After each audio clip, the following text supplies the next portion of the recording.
अरे ऋषा पाणी घेऊन ये रे. आलो आलो. तो कामच का आलं? अरे गेलतो हो सकाळी. उद्या आहे सुट्टी. मला कुठेतरी फिरायला जावा. तुम्हाला काय वाटतंय? जाऊ ना. अरे बाजूला व्हा ना, काय तुमच्या बापाची जागा आहे काय रे? अरे बापावर कस काय गेला? मार खायचा का तुला? तुम्ही हाणणार का मला? अरे कुत्रे हो मा मित्र बघितला का? त्याला जर कळालं ना कुत्रीच्या वेळी हाणीन तुम्हाला. कोणते खर्चुला? हो खरजुल्या हे बोलून तर तुला मोठी चूक केली. तुम्ही ना 5 जणांना तो बिंबीत घेऊन मारीन आणि कणकळीने गळे दाबीन. तुम्ही त्या फक्त 5 जण आहेत. तुम्ही तुमचे बाप जरी आले ना तरी त्याला तुम्ही हाणू शकत नाही. आणि तुमच्यात लईच दम आहे ना तर त्याला हाणून दाखवा. मागले 10 जण आले, त्या 10 जण त्यांनी मच्छर मारल्यासारखे मारले, लोक मारले. तुमच्या लईच ह्याच्यात दम असं ना तुम्ही त्याला मारून दाखवा. मारू आम्ही त्याला जाऊन. हाणून दाखवा. तुम्हाला तुमची लायकी कळण, तुम्ही फक्त त्याला हाणून दाखवा. याला सोड रे पहिले त्यालाच आणू. चल हा हाणा ना, हाणा त्याला. ह्याच्या आईला ह्याच्या. हल,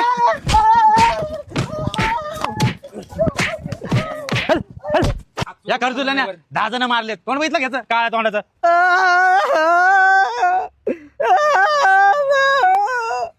कोण होता रे ते? अरे काय माहिती कोण होत? आले बिनचूक मारू गेले. आजकाल लोकांची प्रवृत्ती चांगली नाही राहिली आहे ना रे.